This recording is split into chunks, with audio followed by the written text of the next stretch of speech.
Hi everyone, I'm GREYMOND. Today I wanted to tell you that OCD recovery is something you can achieve. It's something you can definitely do when you are in a really bad OCD situation, as I was when I had severe OCD. And believe me, I had OCD so bad I couldn't leave the house. I was crying every single day. I 10 out of 10 out of 10 is saying nothing, right? 11 out of 10 every single day. I mostly had PUREO. Um, and I get what it's like when you're in it and you just don't see the light at the end of the tunnel. But OCD, and this is my experience as well as the stories that I see with clients, because I've been doing this for over 10 years now, helping people recover from OCD. So I see situation after situation because I talk to probably, I don't know, 10 ish people each day. I don't take weekends. So I do have a ton of experience. And recovery is something that is achievable. I don't even like to say that it's possible because possible sounds like a pie in the sky. Well, it's possible. It's not like that. It's actually something you can do. But the way you do it is not to look at overall, well, I'm here and I have to get all the way to the top of this mountain and it's so difficult. Try to look at it as, what am I going to do in the next half hour? If my next half hour was that entire mountain, how am I going to handle it? And try to disregard, not do the compulsions, reduce rumination, reduce compulsions to the best of your ability in the next half hour. Make that the kind of a very condensed version of your journey. Then go the next half hour. And little by little, you're going to dig yourself out of this hole. It's kind of like a diet, right? When you start to do to say, if you have a lot of weight to lose, right? And you're like, well, it's so hard to lose all this weight because I have, say, 300 pounds to lose. And how am I gonna well, lose it by choosing better foods in the next meal, and then the meal after that, and then the meal after that. And add some on purpose exposures, right? On purpose exercising, on purpose exposures. Kind of treat it the same way. And little by little, you will start to see results. And just like with any other situation, like I'm giving an example of a diet, you be consistent. I think a huge part of OCD recovery is consistency. That you cannot sometimes do recovery work and sometimes don't, sometimes track the time, sometimes don't. There needs to be consistency with it. You need to feel like you are in a program, you are doing recovery work. This is why this is how my program is actually structured with my clients, that they send me the times every single day, we go over what happened, we create structured plan, because otherwise you're just floating. You're one step forward, one step back. And you can do this, but you need to stay on it, especially on the days when you feel better.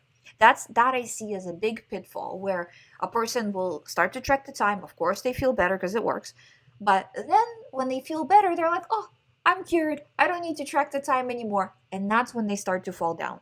So if you're having a good day, that's not an excuse why you didn't track it. If you're too busy, that's not an excuse why you're not tracking it. Because if you're busy, your brain interprets busy as stress, even if it's positive. It still interprets it as stress. And what happens when you're stressed? More OCD thoughts come in. And if you're not even tracking, it's kind of like you have an unlimited budget. So, tracking the time, reducing the time, and little by little, step by step, you will get there. I promise you, you will get there. If you can move this needle and just go a little bit, you will finish the process. I find that the hardest part in recovery is the beginning, and especially when people come in, well, not come in, but virtually. I do all my sessions are through Skype or WhatsApp or phone. And when they first talk to me, sometimes they're in a position of shock where they're shocked that they're even in the situation. Why would I have these thoughts? Oh, how could I even possibly have these thoughts? Or why do I have these feelings and urges? And from that state of shock, it is my job to get them into a state of action. They need to be in action. You need to be in action where, okay, I accept that I have OCD. I accept that I have these thoughts. Why do I accept them? Because they're there. I have to accept them. They're here. Now I need to act in order to make it better. How do I act? By disregarding, refocusing on daily life, tracking the time, reducing the rumination, reducing the compulsions every day, good day, bad day, any day. I'm doing it. And also, to an extent, don't put yourself in a position of high stress because um, there's kind of two schools of thought on this. So maybe I should do a separate video on it. But um, situation one is you've created this perfect bubble for yourself where you're not having coffee, not having gluten, not putting yourself in any stress, um, doing meditation, relaxing, all of this stuff, listening to OCD videos. Good. That's important in the first stage of recovery. But as you start to feel better, it's important for you to pull back on this stuff a little bit and get back to normal life more so. Um, because when you are in a situation of kind of creating this bubble for yourself, what if that bubble breaks? What if you know, happen to have coffee? You know, somebody at work asked you, "Do you want to have coffee?" and you felt awkward saying no, so you said yes. And then what? Or stress came and found you. You weren't looking for stress, but stress found you. Happens to all of us. And then what? Right? So as you are getting better in recovery, it's important for you to pull back and allow yourself to go into these things a little bit more, but very controlled. And again, it's kind of an exposure exercise in itself. It's like a pre-exposure because it's not a trigger directly, but indirectly it can bring on a trigger, right? So bite what you can chew. Don't do everything all in one day and stress and coffee and busy and this. No, just the one thing. See how that goes and then increase. But you do have to walk yourself down to a level of what is normal to you. So if having a coffee is a normal situation in your life, pre OCD, besides OCD, then that's what you want to get back to, right? If your life is very stressful, you're not intending on changing it, say you have a very demanding job, or a lot of with situations within the family, then okay, then that's something you're gonna have to deal with. So you need to do exposures, allow the OCD come in because you're a little more stressed, and deal with it until to the point where your brain gets used to this stress. So we're taking everything and we're normalizing it. And again, the reaction. And you will see as you start to react correctly, these thoughts, they're just gonna go. They're gonna start to reduce in intensity. At first, what felt like it was screaming at you in your mind is now starts to be quieter, becomes a whisper, and then disappears. But it's a process. It's not in one day. So it takes, like I say, it takes a few months for this to happen because you've been in it for a few months at least, right? And by the way, this is also an important point. I'm kind of throwing a lot into this video, but and another important point is that I don't see, again, over 10 years experience. So I would have seen it if it was true.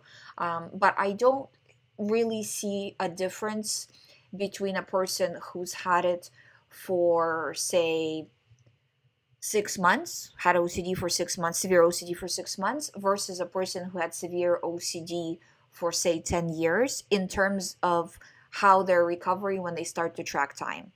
A big reason for that is I find that a person who has had it for a long time are so sick of it. They're understanding that this is the same situation they always deal with.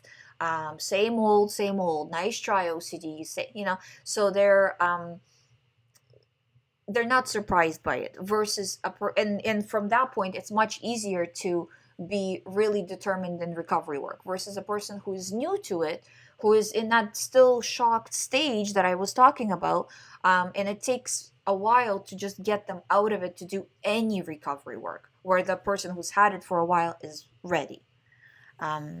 So don't worry if you had it for a long time. It doesn't matter. It's just about your determination and your being able to stick to the schedule and being accountable. Accountability, guys, it's so important. Believe me. That's the one thing that I see again all the time, over and over again, is accountability. Really, from client to client, how accountable, how good they're tracking. I would say that's probably makes up maybe, let's say, 75-80%. I would say probably 80% of their success in recovery is accountability, tracking correctly and reducing the time. And then the other, say, 20-30% is nuanced stuff. So not missing any compulsions, not missing any kind of hidden rumination, especially like ruminating OCD about OCD. What if I don't recover? This person said this person said that. So that's the other part of it. But again, that's the smaller part of it, and now we can work out with the all the nuances of OCD. But if you don't have the accountability, it's very, very difficult. You'll still recover, but if you just keep pushing, you'll still get there, but it's going to take so much longer. So something that would take just a few months can easily take a few years if you're not accountable. If you're doing this, one step forward, you finally push through, and then the next day you stopped tracking, stopped counting, and pushed back, right? Or pulled back. So accountability, number one, and then disregarding, obviously.